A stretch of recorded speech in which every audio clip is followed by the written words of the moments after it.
Hey loves, welcome to the channel. Sylvia here. In today's video we are going to be making this beautiful maxi flare dress with tieable halter neck and low back. So if this is something you're interested in learning how to make, definitely keep on watching.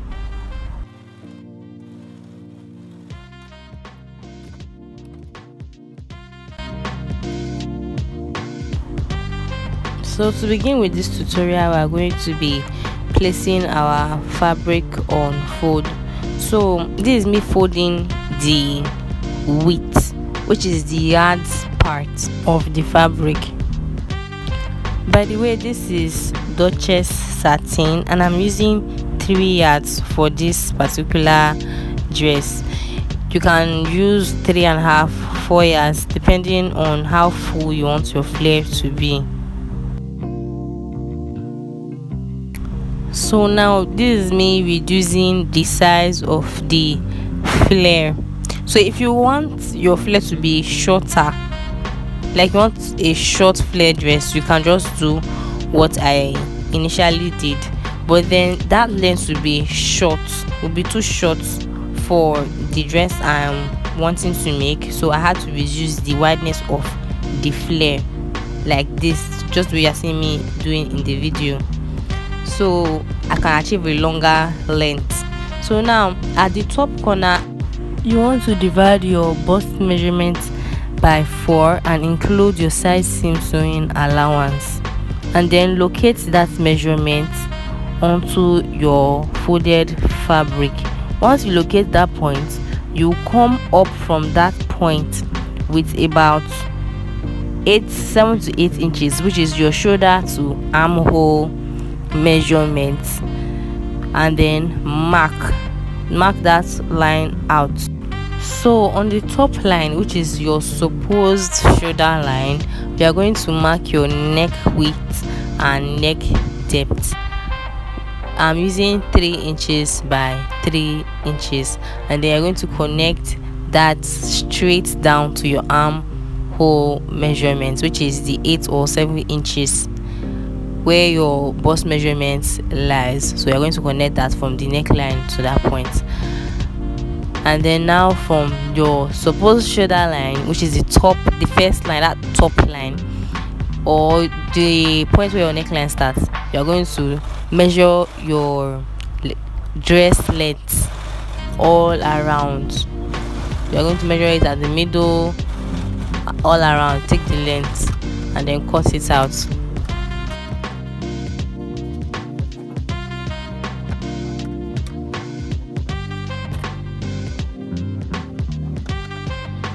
Due to this fabric being just 3 yards and I needed a maxi dress, I had to complete the length of those 2 edges that needed to be completed.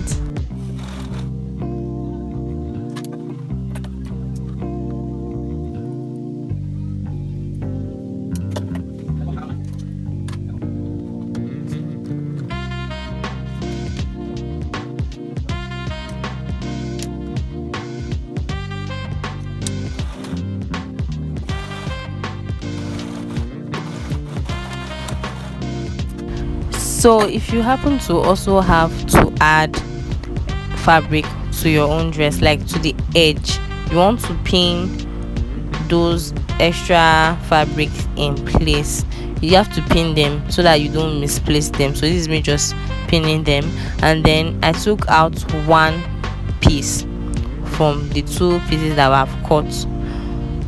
So this is the back piece. So now you want to measure on yourself or on the person you're making the dress for. You want to measure from your shoulder line to where you want your depth to start, like where you want it to be at the back, how deep you want it to be. You're going to mark that out and then come up by 1 inch that you're going to be using to create the elastic tunnels at the back. So this is what I did here. So once you have done that, if it is lower than your armhole line, you want to recurve your armhole line so that it connects to the point where it starts.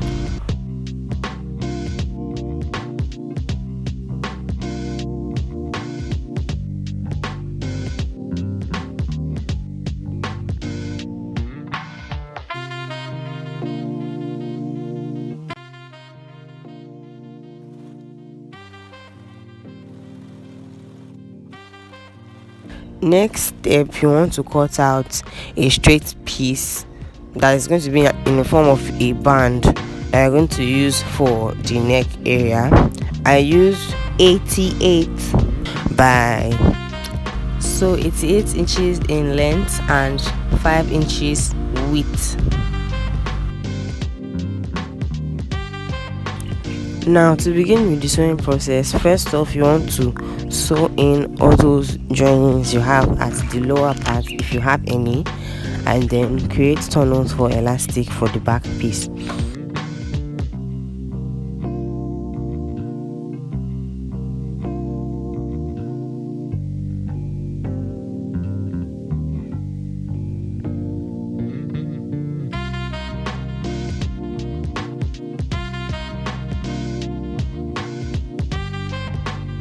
So for the measurement of elastic that you're going to be placing through the tunnel, you want to divide your waist measurement by 4 and then include your side seam sewing allowance. So I initially used 3.5 to divide my waist measurement for this dress and use that measurement for the elastic. It ended up being so saggy at the back because it wasn't tight, so I recommend you use 4 inches instead of 3.5, just so it is more tight and secure at the back.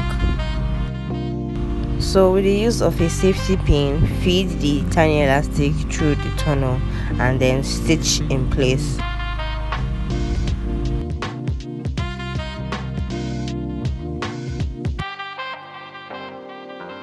Now to the front piece. If you happen to also have joining for the front piece, you want to sew that down in place before you begin anything.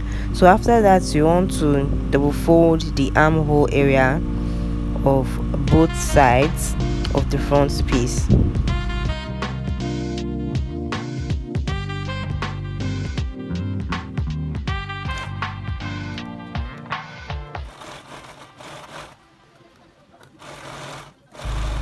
Now placing right sides together of the front and back piece, we are going to pin along the side seam on both sides and then sew your sewing allowance. For me, I think I used half an inch for sewing allowance on both sides.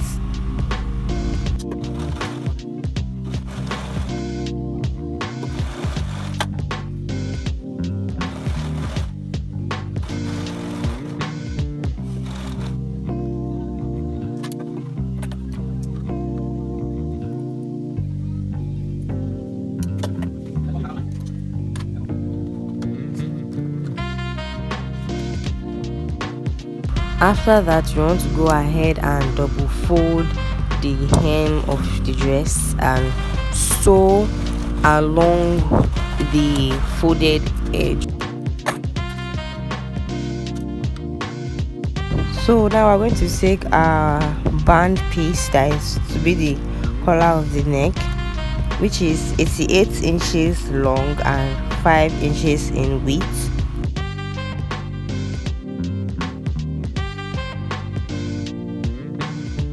As you can see from this clip, I already went ahead to notch the middle of both sides of the band piece and also the center of the neck piece.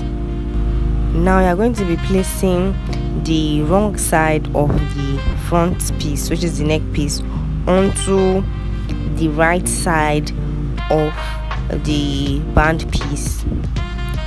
Pin in place and sew.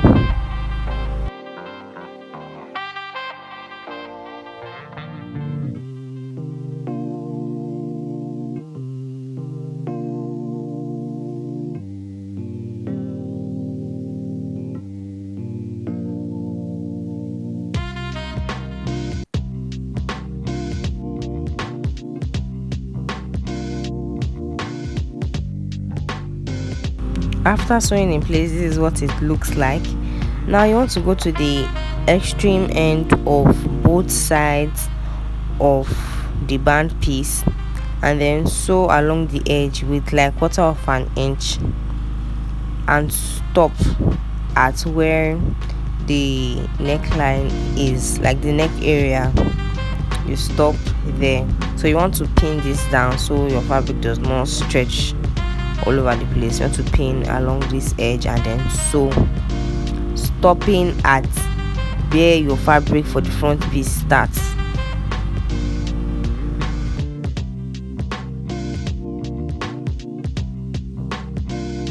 After sewing, you want to turn it out, and this is what it is looking like so far. So now you're going to fold in your sewing allowance and pin the middle point, that notch area, pin it to the middle point, and then pin the rest of other places and sew a line very close to the edge along the folded area.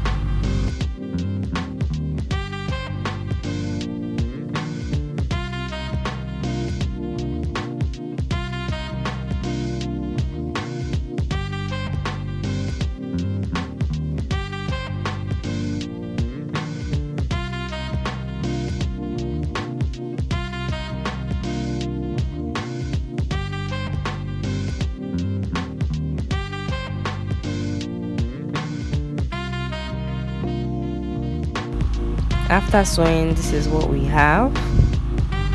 Now you're just going to go ahead and iron everything in place. Iron the neckline flat, and that's it for this tutorial. I added rhinestones to mine at the marketplace. I went to the local market to add rhinestones to the neck area and around the down part, and this was the final look. See you in the next one, guys.